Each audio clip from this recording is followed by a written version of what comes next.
안녕하세요. 림쌤의 10분 역사에 오신 걸 환영합니다. 저는 여러분의 역사학습 가이드 림쌤입니다. 오늘은 대망의 이단원 세계 종교의 확산과 지역 문화의 형성으로 돌아왔고요. 오늘 만나볼 첫 번째 나라는 바로 인도입니다. 과연 인도는 어떤 역사를 가지고 있을지, 또 인도에서는 어떤 종교가 발달했을지 궁금하시죠? 지금 바로 시작해 볼게요. 인도하면 먼저 이 종교를 이야기하지 않을 수가 없는데요. 바로 불교입니다. 불교의 뿌리가 인도에 있었다는 사실 알고 계셨나요? 그렇다면 과연 불교는 어떤 배경에서 만들어졌을지 그 옛날 인더스 문명으로 거슬러 올라가 볼게요. 기억나시나요? 처음에 인더스강을 중심으로 발달했던 도시국가들은 아리아인에 의해 멸망했잖아요. 그리고 아리아인들은 겐지스 강까지 세력을 확대해 브라만교와 카스트 제도를 만들어 이 지역을 다스리고 있었는데요. 기원전 7세기 겐지스강 유역에 철기 문화가 보급되며 크고 작은 도시국가들의 정복전쟁이 시작됐습니다. 그리고 이러한 정복전쟁을 통해 정치와 군사를 담당하던 크샤트리아 계급이 성장했고요. 철제농기구의 보급으로 농업과 상공업이 발달해 생산을 담당하던 바이사 역시 세력이 확대됐습니다. 이렇게 성장한 새로운 세력들은 브라만교의 복잡한 제사의식과 카스트 제도의 엄격한 신분차별에 대한 불만이 점차 쌓여갔는데요. 이러한 상황 가운데 기원전 6세기경 고타마 시타르트가 불교라는 새로운 종교를 창시하게 됩니다. 이 고타마 시타르트는 히말라야 산맥 아래 위치한 작은 왕국의 왕자였는데요. 부유한 왕자의 생활을 포기하고 왕궁을 떠난 고타마 시타르트는 6년간의 긴 고행과 49일간의 금식 끝에 마침내 보리수 나무 아래에서 큰 깨달음을 얻게 됩니다. 이때 그가 얻은 깨달음은 인간은 누구나 욕심을 버리고 바른 생각, 바른 행동, 바른 말로 수행하면 모든 번뇌에서 해방되어 해탈의 경지에 이를 수 있다는 것이었는데요. 이를 바탕으로 만들어진 종교가 바로 불교입니다. 우리가 왜 불교에서 부처를 믿는다 하잖아요. 이 부처나 석가모니가 사실 깨달음을 얻은 자라는 뜻입니다. 이러한 불교는 브라만교의 권위주의와 신분차별에 반대하고 자비와 평등을 강조해 브라만교의 불만을 가지던 귀족과 평민들에게 많은 지지를 받았고요. 인도 최초의 통일국가인 마우리아 왕조와 쿠션 왕조의 적극적인 지지로 아시아 각지에 불교가 전파된 겁니다. 자, 이렇게 불교의 성립 과정에 대해 살펴봤는데요. 그럼 이제 본격적으로 인도 최초의 통일국가 마우리아 왕조부터 만나볼까요? 북인도는 기원전 4세기까지 크고 작은 왕국들의 분열과 알렉산드로스의 침입으로 혼란을 맞고 있었는데요. 이러한 인도의 혼란을 최초로 통일한 사람은 바로 찬드라굽타 마우리아입니다. 찬드라굽타 마우리아는 북인도와 아프가니스탄 남부, 겐지스강 일대와 중부인도까지 차지하며 넓은 영토를 확보했는데요. 특히 전성기인 아소카 왕 때는 정말 넓은 영토를 차지했습니다. 이 아소카 왕은 찬드라굽타 마우리아의 손자였는데요. 왕이 되는 과정에서 정말 많은 피를 손에 묻힌 왕입니다. 이러한 아소카 왕은 정복전쟁에서 수많은 사람을 죽이고 마지막까지 저항하던 동부 지역의 칼린가까지 정복하며 최대 영토를 확보했는데요. 이렇게 피도 눈물도 없던 아소카 왕은 정복전쟁 이후 전쟁터를 둘러보다 수많은 시신들을 마주하고 갑작스런 두려움에 휩싸이게 됩니다. 그리고 그는 전쟁의 잔혹함과 참상 속에서 깨달음을 얻게 되는데요. 그가 남긴 석주 비문에는 이런 글이 적혀 있습니다. 왕위에 오른 후 나는 힘으로 칼린가를 정복하였다.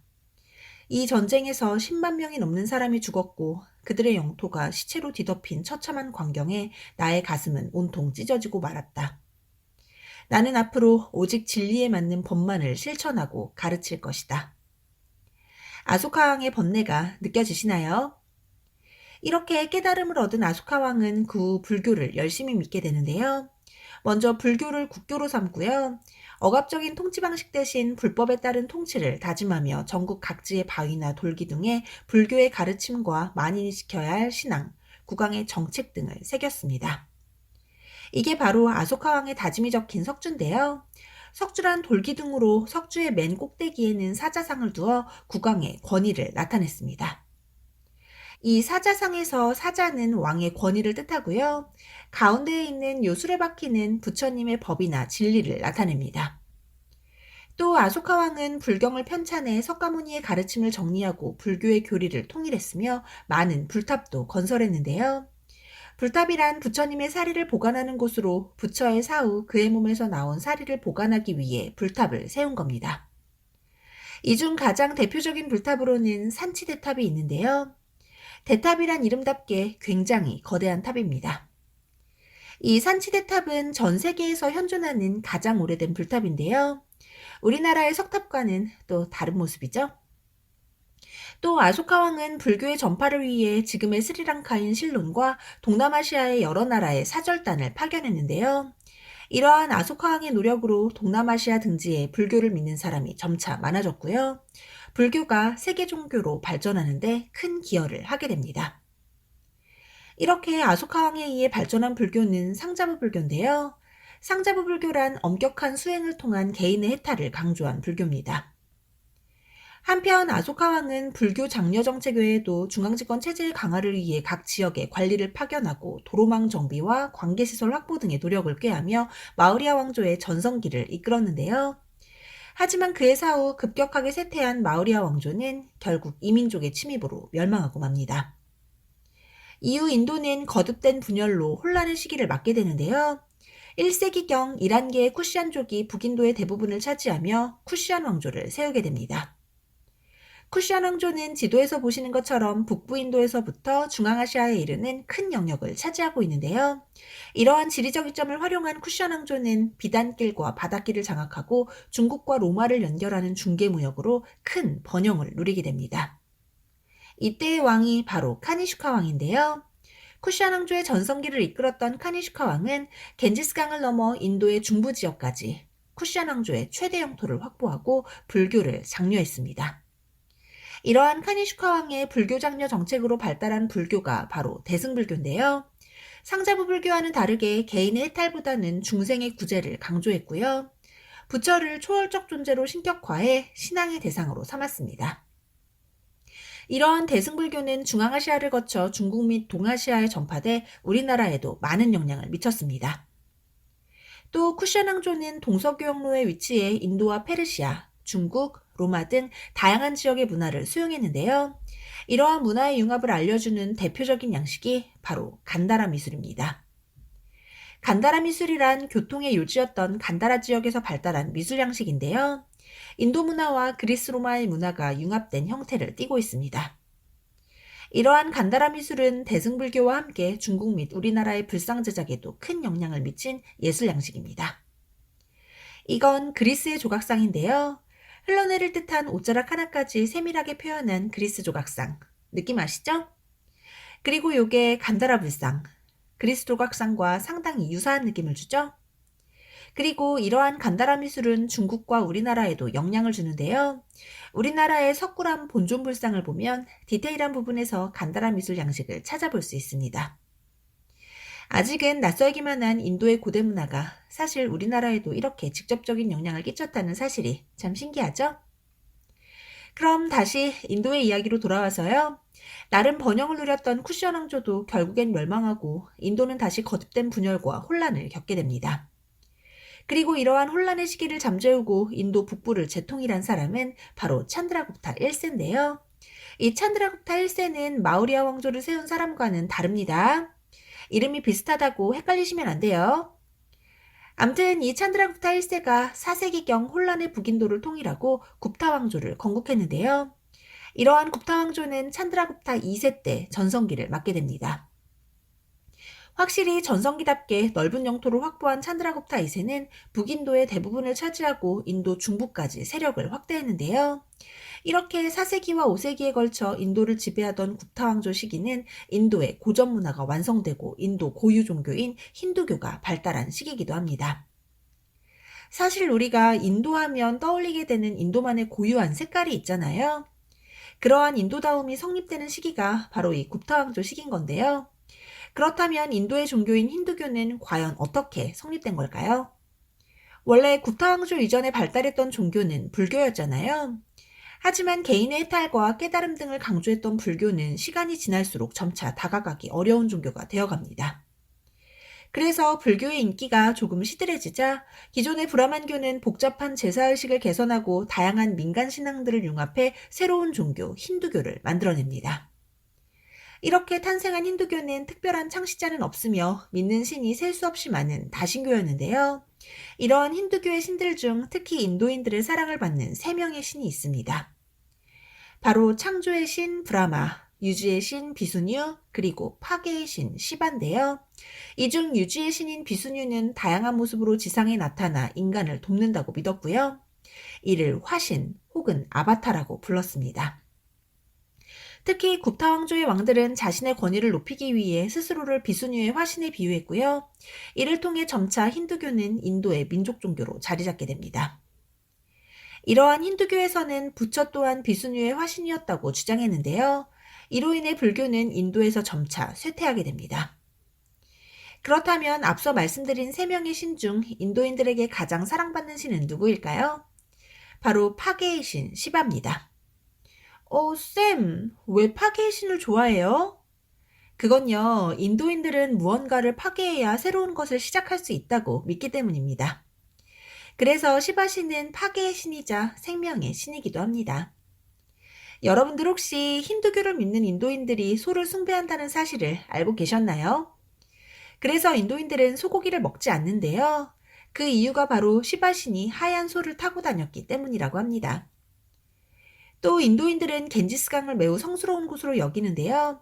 그래서 죄를 씻기 위해 겐지스강에서 몸을 씻기도 하고 화장 후 남은 뼈가루를 겐지스강에 뿌리기도 합니다. 이렇게 힌두교는 인도인의 일상생활을 지배하게 되는데요. 이로 인해 제사를 주관하는 브라만 계급의 영향력이 더욱 커지고 신분제도인 카스트 제도 역시 인도 사회에 뿌리 깊게 자리하게 됩니다.